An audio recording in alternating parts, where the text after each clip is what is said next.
Meu Deus e meu Pai, nós estamos, Senhor, mais uma vez nessa jornada da fé, nessa jornada pelas parábolas, que são parábolas que o Senhor deixou para a humanidade, que o Senhor deixou para este homem, que o Senhor deixou para esta mulher, para este moço, para esta moça, Senhor, que essas palavras ativem, ativem, meu Deus, ativem na mente, ativem no coração. Senhor, atinja na vida dessas pessoas, que elas possam ser ativadas.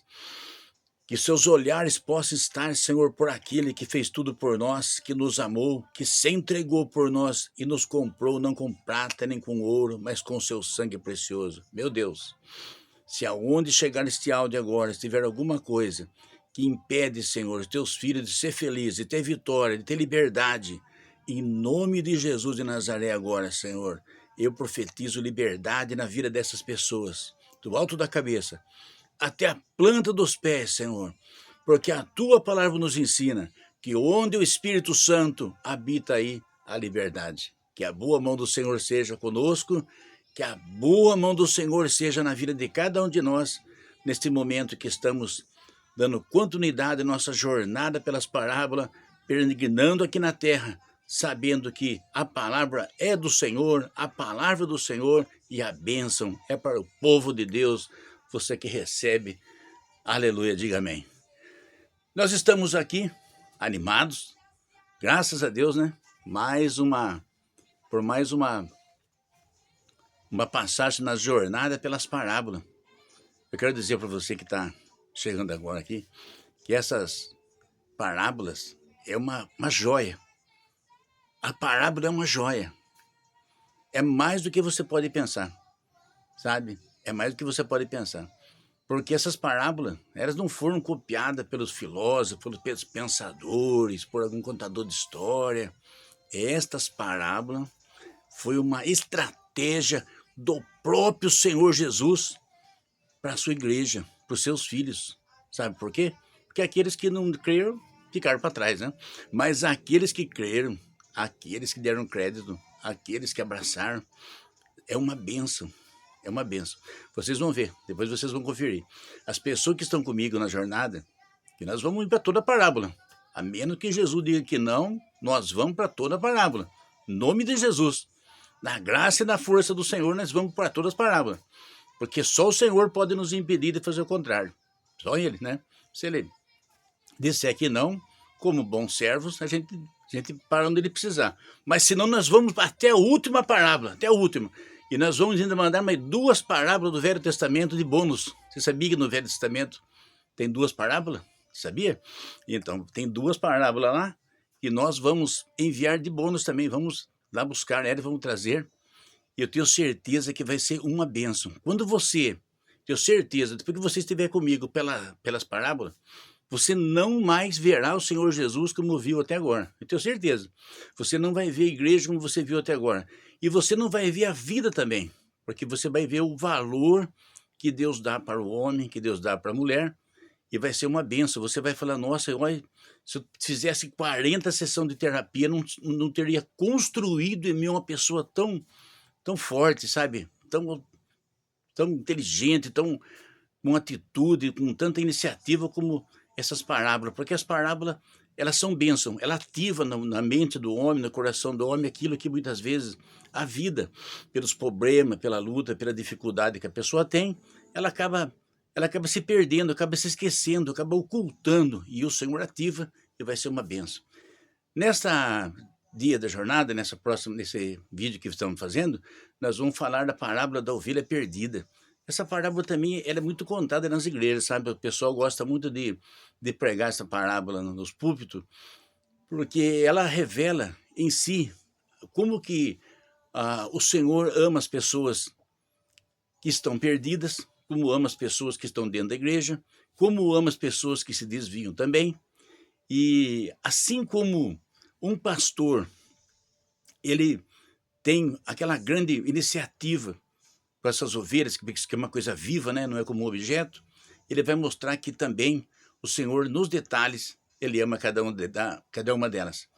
Meus amigos, meus irmãos, como todos sabem, né, a plataforma ela fala com todo mundo, né? Vocês já estão acostumados. É uma coisa que acho que todo mundo já sabe, né? Toda vez que você vê um vídeo do YouTube, você vê as pessoas falarem. Mas é importante que se fale, sabe? É importante. Como eu falo para vocês, se vocês puderem conseguir alguém também para se inscrever aqui na nossa jornada, nós vamos ser uma bênção que nós vamos enviar para mais longe. Quanto mais pessoas se inscrevem, quanto mais as pessoas comentam, quanto mais pessoas curtem, a plataforma fala, pera um pouquinho, esse pessoal aqui é animado. Esse pessoal aqui tem uma coisa interessante que outras pessoas precisam ouvir, que outras pessoas também vão se interessar. Então, se vocês puderem fazer esse grande favor, fazer parte do milagre, fazer parte do nosso trabalho, fazer parte da iniciativa, e principalmente, você vai estar ajudando a levar o evangelho, a palavra de Deus para outros povos. Porque as parábolas, meus irmãos, era uma coisa ecumênica, né? Elas pertencem a todas as igrejas. A parábola não pertence a um segmento, pertence a todo o segmento cristão, porque todos os seguidores do Senhor Jesus, eles na verdade seguem esse ensinamento. Então, se você puder fazer isso aí, vou ficar muito grato. Eu tenho certeza que o evangelho agradece, porque essa plataforma ela vai levar para pessoas em outros países que estão longe daqui, para pessoas que moram em área rural, pessoas que estão no leito de enfermidade, às vezes têm dificuldade de ir para a igreja. Falam, olha aqui, tio, eu trouxe aqui, olha aqui, vô, olha aqui, eu trouxe esse canal aqui que fala das parábolas. Você vai ficar feliz, em vez de você ficar pensando na luta, nos problemas, você vai ficar vendo as parábolas e você vai ser animado, você vai ver como que é maravilhoso o que Jesus falava e ensinava. É claro, humilde servo aqui, né, não vamos ter autenticidade, né, que o dono tem, mas vamos fazer com muito amor também, com muita dedicação. Pode estar certo o que caber da nossa parte, nós vamos fazer, porque temos aprendido com quem? Temos aprendido com o dono das parábolas. Dito isso, irmãos, vamos ler então um texto na palavra do Senhor, Evangelho de São Lucas, capítulo 15, e no versículo 7, onde diz assim: E digo-vos que assim haverá grande alegria no céu por um pecador que se arrepende, mais do que por 99 justos que não necessitam de arrependimento. Olha que forte isso, né? Então ele está dizendo que vai haver mais alegria por um pecador, né, do que por aqueles que não por aqueles que não precisam de arrependimento. Então ele diz aqui, chegando em sua casa, convoca os amigos e vizinhos, dizendo: alegrai-vos comigo, porque já achei a minha ovelha perdida. E digo-vos que assim haverá alegria no céu por um pecador que se arrepende. Tem uma passagem que diz, uma interpretação, que diz que os anjos fazem festa no céu quando alguém se arrepende e alguém volta-se para o evangelho e crê no evangelho. Esta parábola, vou falar um pouquinho do contexto, ela está falando a respeito de quando Jesus chegou no lugar e começou o seu discurso, né? Ele pregou o Sermão da Montanha, ele pregou outras parábolas, ele envolvia a massa que havia naquele tempo na Judéia e Samaria, em todo aquela em volta do Jordão, onde seria Gaza hoje, né? Toda aquela região ali praticamente, ele andou 3 anos e meio. Quero dizer para os irmãos que naquele momento havia várias etnias ali. Havia os judeus, que seriam, no caso, a tribo de Benjamim e Judá, que é esse país que tem hoje em Israel, ele representa essas duas tribos. Não sei se vocês tiveram a oportunidade de estudar sobre isso. As duas tribos que estão puras, que se dizem puras até hoje, é Judá e Benjamim, que é constituído lá em Israel. As outras 10 tribos, elas se perderam. Eu já comentei alguma coisa a esse respeito, que quando Salomão morre, os filhos deles dividem o reino, e depois os assírios invadem a parte que ficou com os filhos de Salomão, e levou uma grande parte embora, como cativo, como prisioneiro para a terra deles, e trouxe um monte de gente da terra deles lá naquela região.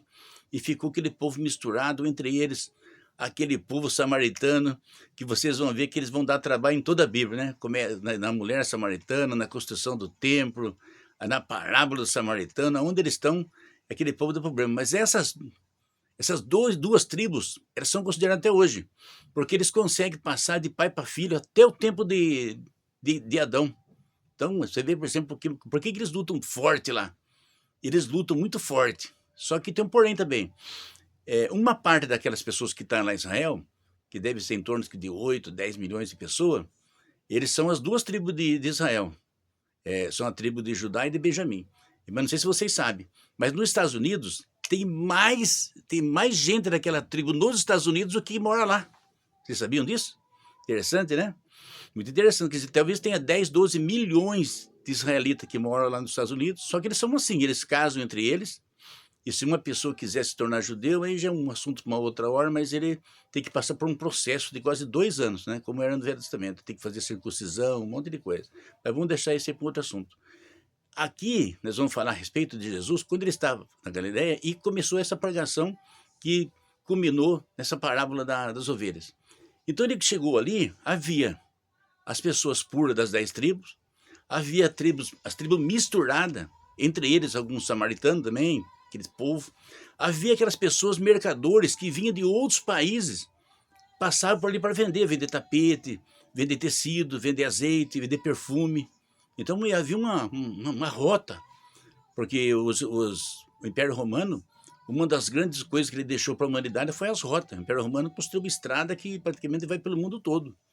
Então, através daquelas rotas, vinha gente de todo lado, vinha os gregos, vinha os assírios, vinha as pessoas da África, vinha os etíopes. Então, praticamente, havia uma grande quantidade de gente. Eu posso falar para vocês terem uma noção, mais ou menos, é como se fosse aqui no Brasil a cidade de São Paulo. As pessoas que moram aqui no Brasil conhecem um pouco do país. A cidade de São Paulo tem de tudo. Dizem que 1.400 pessoas por dia desembarcam na rodoviária, no aeroporto, lá de outros estados e de outros países.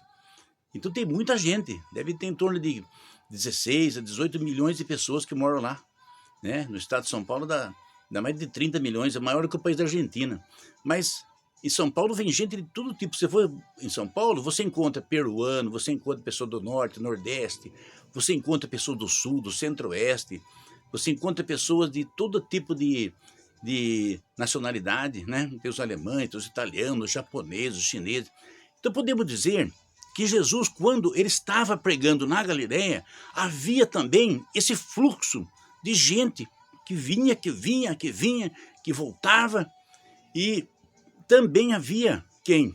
Aqueles grupos religiosos, que eu falei algumas vezes, mas vou falar de novo, que eram saduceus, fariseus, havia os sacerdotes, os levitas.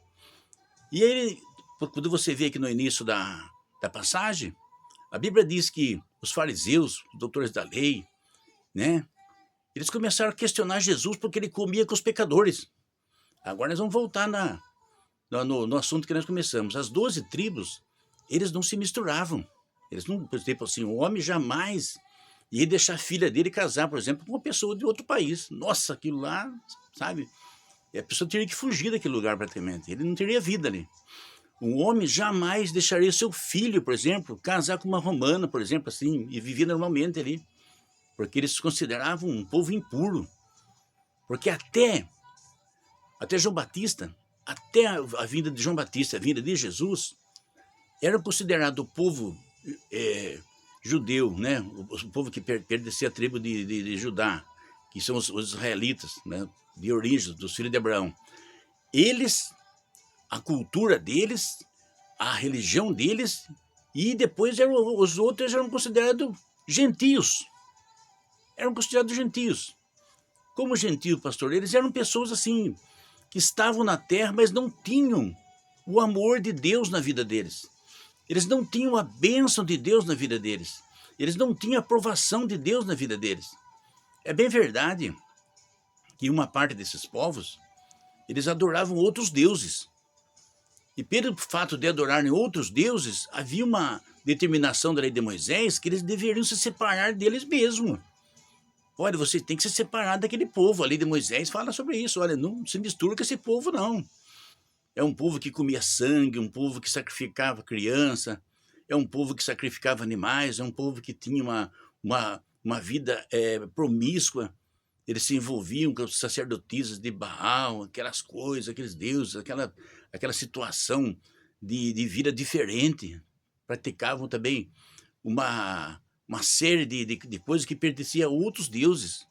Né? Tinha aquela questão também que nós aqui nos países ocidentais fala que é o do horóscopo, né? Mas tinha a zoologia, que determinava a sorte, o azar. Então, o povo de Israel, eles consideravam aqueles outros povos um povo tipo assim, de segunda classe, segunda categoria. Então, não se casa com eles, não se come com eles, não se envolve com eles. Você pode até fazer um comércio, assim, eles lá e a gente aqui, mas nada de desenvolver. E Jesus, quando ele começou a juntar com os apóstolos, a Bíblia diz que juntou todo aquele povo. Só que eles não estavam entendendo. Hoje a gente entende, porque nós, na verdade, se estivéssemos lá, seria gentios, né? Você, se você mora no Brasil, se você mora no país aqui que não é de lá, se você estivesse lá, falava, aquele homem lá, aquele é gentil. Não, aquele homem é gentil. Seríamos tratados desta forma. Mas por quê? Vou explicar para você, vou dar um contexto para vocês entenderem. Quando João Batista, ele vem, ele é o único profeta que no Velho Testamento, ele é tratado como o enviado antes que venha o terrível dia do Senhor, que seria o dia do juízo final. Ele falou, eis que envio o meu anjo antes que venha o terrível dia do Senhor e puna toda a humanidade. E depois ele fala, enviarei o meu servo com o espírito de Elias. Então João Batista, segundo a Escritura, ele é o último profeta que veio como naquela dinastia do Velho Testamento, falando em nome de Deus, sendo representado por Deus aqui na Terra, que depois veio do derramamento do Espírito Santo, ele deu o dom de profecias, que continua até hoje os dons de profecias, as pessoas profetizam, né? Mas até João Batista, ele é o último, porque ele veio anunciar que Jesus é o Filho de Deus. Ele veio anunciar, olha, vocês viram aquele monte de sacrifício que foi feito no passado, por sangue? Então, eis aí o Cordeiro de Deus que tira o pecado do mundo. Então, ele veio para testificar, olha, esse aqui é Jesus. Esse é Jesus, isso é verdadeiro. Beleza? Até João Batista. E na mensagem dele, o que ele dizia? Ele dizia assim, olha, vocês se arrependam e sejam batizados em nome de Jesus. Vocês pensam que todo mundo batizava, não? Vocês estão achando que todo mundo batizava por João Batista? Vocês estão pensando que todo mundo era bonzinho? Ah, vamos fazer uma fila aqui, vamos lá ser batizado por João Batista. Vocês pensam que era assim? Não. Não era assim, não. Assim como hoje nem todo mundo quer servir a Deus, assim como hoje nem todo mundo quer entregar a vida para o Senhor, nem todo mundo quer ser batizado com o Espírito Santo, nem todo mundo quer se alegrar, assim como nos dias de hoje tem resistência, no tempo de João Batista tinha resistência também.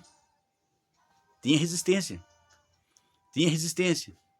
Então, para aqueles que diz a Bíblia que recebiam João Batista, então, de boa fé, se está arrependido dos seus pecados, então eu te batizo em nome de Jesus. E foram batizados. Mas tinha uma turma ali, irmão, que ficava só olhando assim, sabe? E quem é esse João Batista? Que conversa é essa aí? Que papo é esse que nós estamos vindo aqui? Batismo em nome de Jesus, né? Ele é Moisés, Moisés deixou a lei, porque na verdade eles não estavam prontos para aquela virada de dispensação, né? Porque teve a dispensação de Abraão, da lei, e a hora era outra dispensação, aí ia vir a dispensação da graça, do amor de Deus. Então estava tendo esse processo. E uma parte ficava observando, e outra parte não queria se batizar mesmo. Não, outra parte não, vou se batizar nada, não batizo não, isso eu amei, essa conversa. Então vou explicar para os irmãos uma coisa, ele tinha uma palavra para aqueles que se batizavam. Para aqueles que só observavam, ele chamava eles de raça de víbora.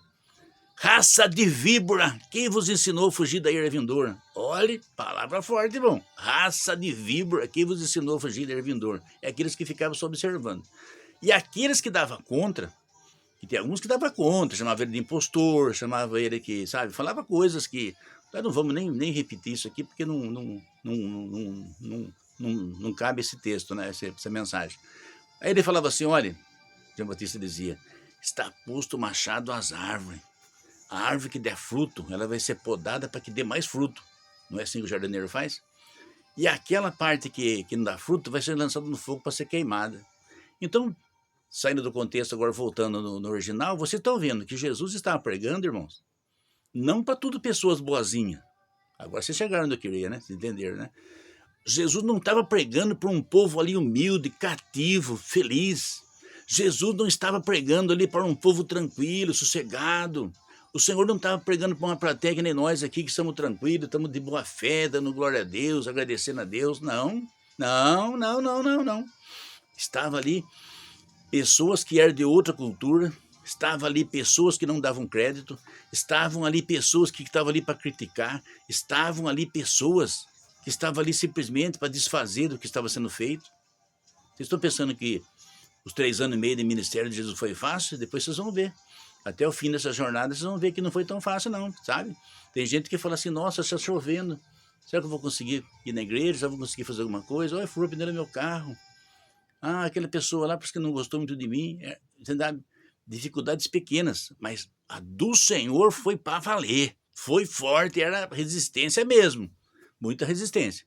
Então, veja bem, voltando aqui, interessa na palavra da ovelha perdida hoje, a Bíblia diz que os autores da lei, os fariseus, os saduceus, eles começaram a razoar no seu coração. Começaram a falar, esse Jesus aí, ele está comendo com os pecadores, ele está sentado com os pecadores.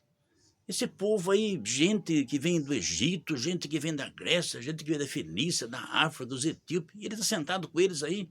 Como que ele é profeta? Como que ele é profeta de Deus? Como que ele é um enviado do céu? Você está comendo com os pecadores. Ele está sentado com esse povo que são considerados gentios.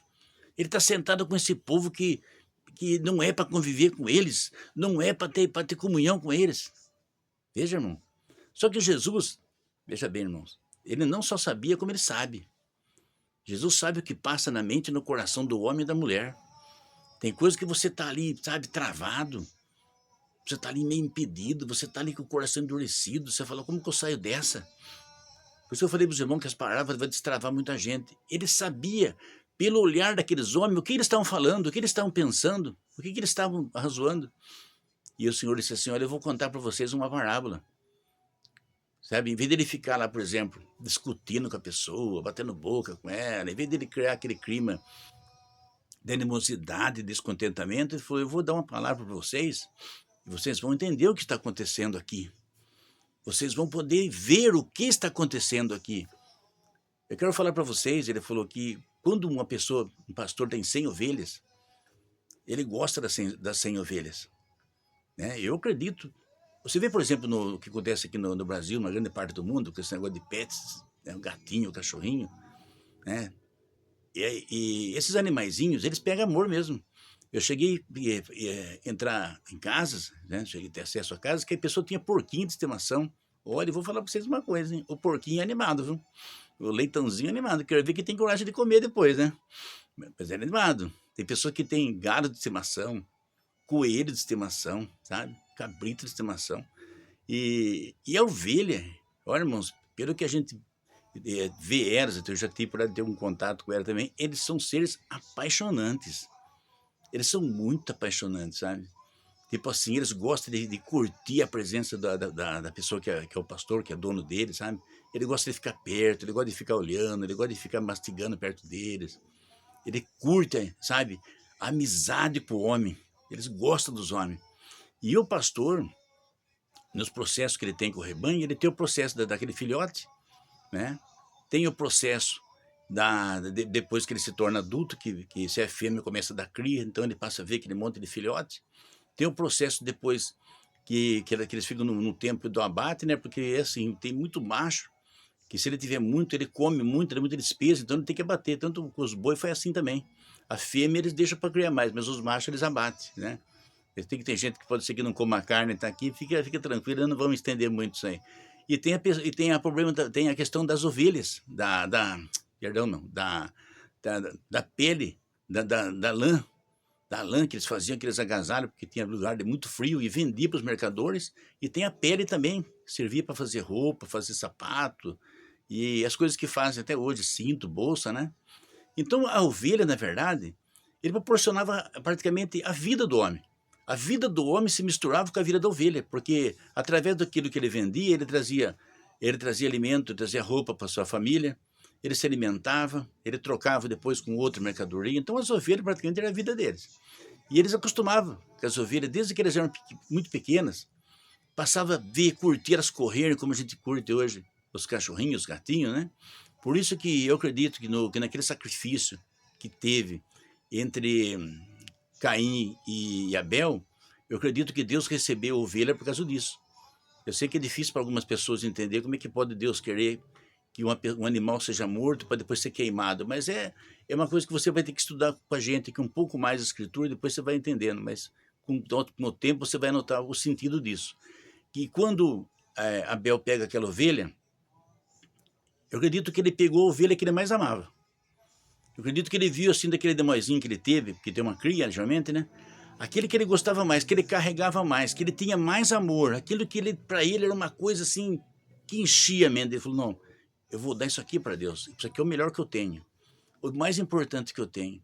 E quando ele se propõe no altar e abre aquele animalzinho e coloca lá para entregar para Deus, eu acredito que Deus olhou e falou assim: olha, tudo que esse menino tem, ele está me dando. Ele está me dando tudo. Porque dinheiro não tinha aquele tempo, né? Não tinha tênis, não tinha shopping, não tinha nada de luxo. Mas a alegria do coração dele está me entregando. Então a Bíblia diz que veio o fogo do céu e recebeu a oferta de Abel. Deus, né? Agora, quando Deus recebe a oferta dele, né, irmão? Vamos dizer, não? Outra é coisa muito forte, né? Pensou você saber que você fez uma coisa e Deus aceitou? Ele falou: nossa, eu perdi minha ovelha, mas ganhei a aprovação do Pai. Ganhei aceitação. Olha, você começa um dia sabendo que Deus se agradou daquilo que você é, daquilo que você faz. Olha, irmãos, é muito bom. É muito bom. Você se sente tão forte, tão reconhecido, que nada melhora a sua autoestima. Nada, nada, nada. É muito bom você ter a aprovação de Deus. Se você tiver um líder espiritual perto de você, onde você está, uma igreja, um amigo, se aproxime, né? Se não tiver ninguém, entre em contato com a gente depois. Aqui a gente trabalha também, né? Temos algumas comunidades aqui no WhatsApp, no Instagram. A gente está sempre trazendo conteúdo. Aqui também nós vamos, aqui nesse YouTube também, nós vamos com tudo aqui, viu, irmãos? Quero dizer para os irmãos que assim, que se Deus permitir que a gente termine essa jornada pelas parábolas, que vai demorar um pouco, porque são muitas parábolas, mas uma mais abençoada que a outra, nós pretendemos falar sobre as 7 cartas que o anjo veio e trouxe para João na ilha de Patmos. Você vai ver, tem coisa boa aqui, viu? Tem coisa que vai instruir, capacitar. Quando você, professor da escola dominical, for dar aula, você vai ter um pouco mais de conteúdo. Você que dá curso de ensino, você irmã do círculo de oração, da consagração cedo, você vai ver que vai ser uma bênção, vai ser uma maravilha nas nossas vidas. Então, quando o pastor está com aquelas ovelhas, voltando agora na palavra principal que ele disse, olha, um pastor tem 100 ovelhas. É claro que ele ama 100, porque ele viu aquelas ovelhas crescerem. Ele teve um processo de programar para aquela ovelha. Ele falou: essa ovelha aqui vai ser para o aniversário do meu filho, essa ovelha aqui eu vou comprar depois, quando ele tem uma porta, eu vou comprar sapato para minha família, isso aqui eu vou comprar perfume, isso aqui eu vou comprar azeite. Então as ovelhas eram o patrimônio dele, as ovelhas eram como se fosse o banco dele de hoje, irmãos. É como se fosse tudo ali. Então, tem 100? Tem 100, mas para ele as 100 são importantes. Não é que tem muito, não, tem as 100. Mas eu conto com a 100, eu preciso da 100, eu gosto da 100, eu curto a 100, porque elas são minhas ovelhas, elas cresceram comigo. E Jesus, falando a esse respeito, ele disse que uma delas se perdeu. Pronto. Uma delas se perdeu. Uma delas se perdeu. Então, veja bem, se é uma pessoa, por exemplo, que não tem consideração, não tem respeito, se é uma pessoa, por exemplo, que ela é um números, né? Que Deus nos defenda desse tipo de pastor, né? Ah, é uma menos que está vindo na igreja só. Ah, é uma menos que não quer vir. Não, não. Pastor não é assim não, viu, irmão? O pastor, a Bíblia diz que ele dá a vida pelas ovelhas. Não veio por quê? Não, vamos atrás. Vamos saber por que não veio. Ah, ele está bravo. Ela está brava, ela está nervosa. Vamos procurar uma irmã aqui que tem sabedoria, né? Vamos procurar uma irmã aqui que tem a mente equilibrada, que tem umas emoções controladas, tem educação para falar com as pessoas. Vamos pegar uma irmã aqui que tem pegada, tem um jeito assim de lidar com o próximo, com muito respeito, com muita dignidade, com muito amor. Vamos botar ela para conversar lá, irmão. Essa irmã que é inteligente, ela é sábia. Essa irmã que tem o controle da situação, ela não vai criar mais problema, ela vai trazer solução. Vamos mandar visitar essa irmã lá. Manda, esse é um homem, manda aqueles homens, pega 2, 3 homens, vai lá conversar com ele lá. O que aconteceu, irmão? Não, fiquei furioso. Por que falaram? Por que disseram isso? Por que eu vi aquilo? Por que eu vi aquilo outro? E não gostei. E fiquei nervoso. E fiquei muito bravo. E não sei o quê. E Burlando não falou comigo. Não, mas vamos resolver isso agora. Vamos resolver isso agora. Porque você estar lá entre nós é mais importante do que tudo o que aconteceu. Né? Vai ver o que é e queremos ver o irmão lá.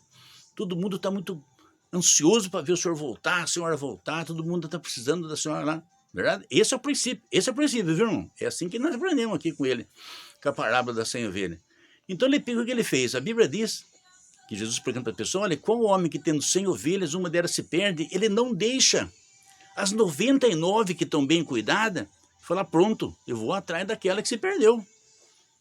E as pessoas olhando uma para as outras, falando: mas pera um pouquinho, isso acontece mesmo, né? Se o camarada tem 100 ovelhas, ele perde uma, ele vai atrás, ele pega aquelas outras 99, coloca no cercadinho, fecha ali, deixa mais alguém fazendo companhia para ela, fala: agora eu vou atrás daquela que está faltando, porque os animais, geralmente, irmão, são contados todo dia.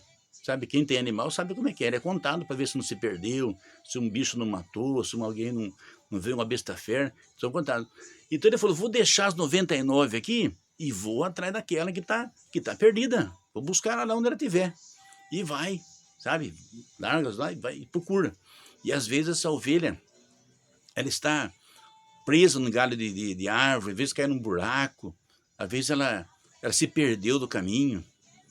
Então veja, que quando esse pastor ele encontra ela, nossa, irmãos, ele volta com o coração explodindo.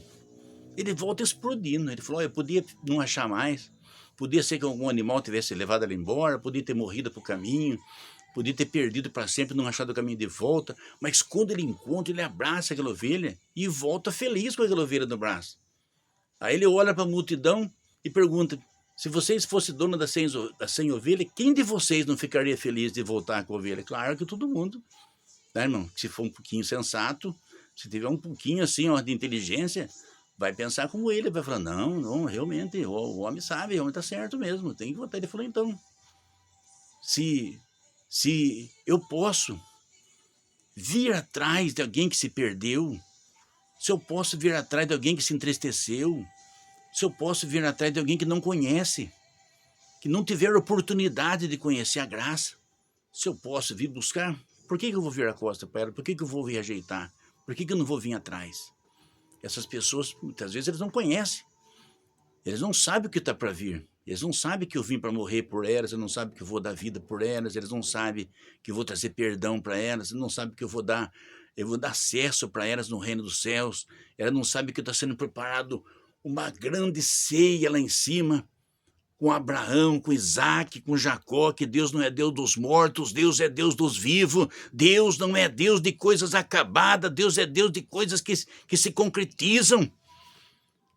Então ele está dizendo: olha, vai haver uma grande ceia, vai haver uma grande festa, se eu posso vir falar para ela: olha, há esperança para vocês, há esperança para vocês, há um caminho de volta, há um caminho que pode restituir para vocês aquilo que vocês talvez nunca tiveram. Se eu posso fazer isso, se eu posso dar esse acesso, porque eu sou Jesus de Nazaré. Eu fui enviado pelos céus para dar a minha vida por vocês. Eu fui enviado por Deus para morrer na cruz pelos pecados de vocês. Eu sou Jesus de Nazaré, eu vim para dar vida aonde havia morte, para remover a dor, para remover a angústia, porque ele removeu dores, enfermidades, expulsou o demônio das pessoas e falou: se eu posso ajudar esses heteus, esses fenícios, esses gregos, esses romanos, se eu tenho, eu tenho conteúdo, se eu posso, o que me impede de fazer? O que me impede de eu ajudar essas pessoas? Ai, meus irmãos, olha, foi forte, hein?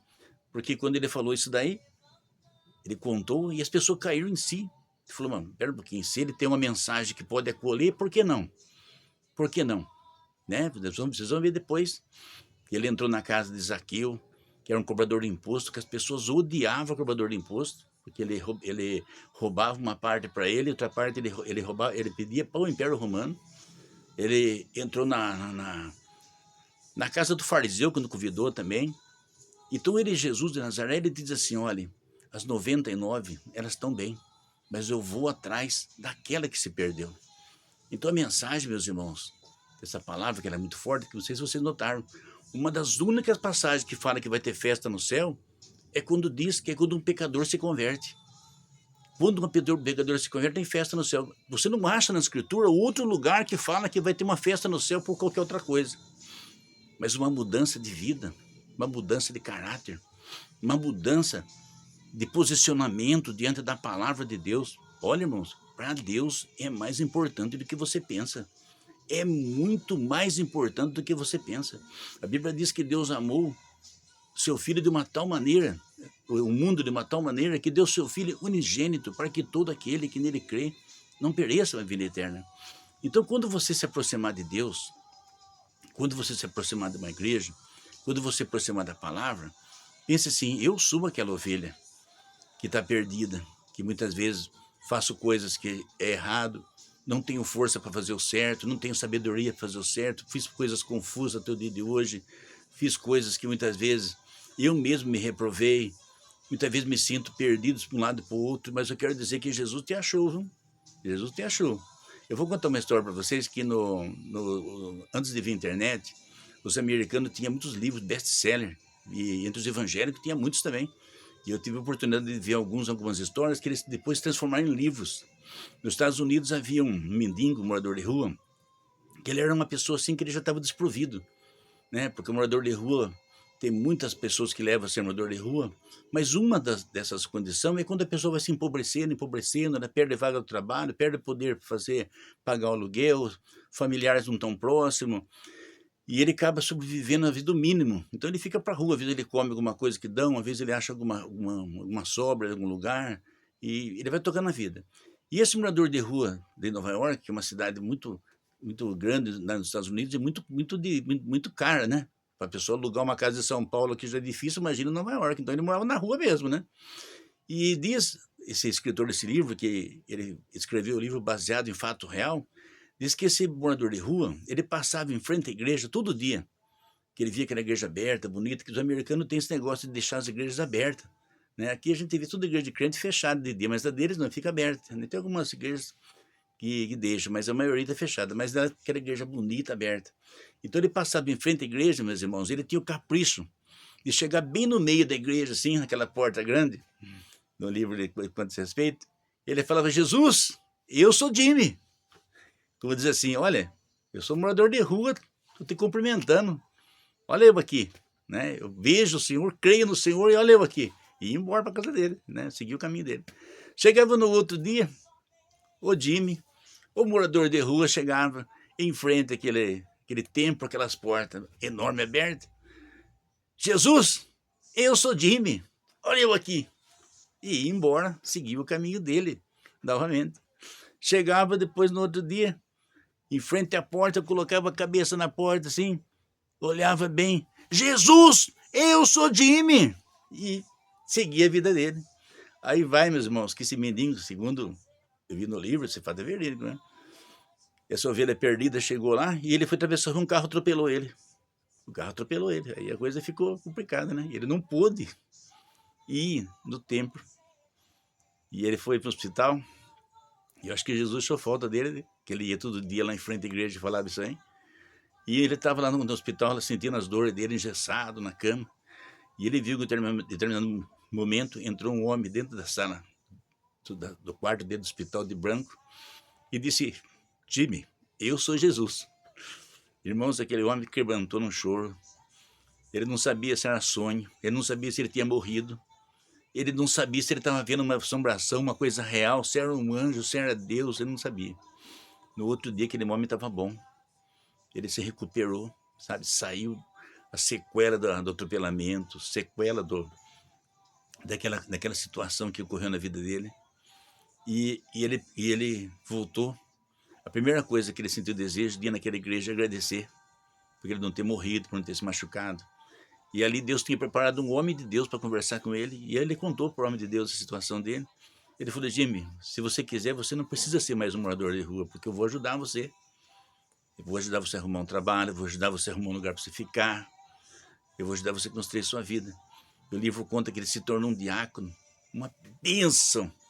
Então eu quero dizer para você: não se diminua, não pense que você é menos, não se coloque numa situação desigual a ninguém, porque Jesus pode te encontrar assim como encontrou a Jimmy, e assim como na parábola que ele mesmo disse que o bom pastor, ele larga as 99 e vai atrás daquela que se perdeu, aquela que se desviou.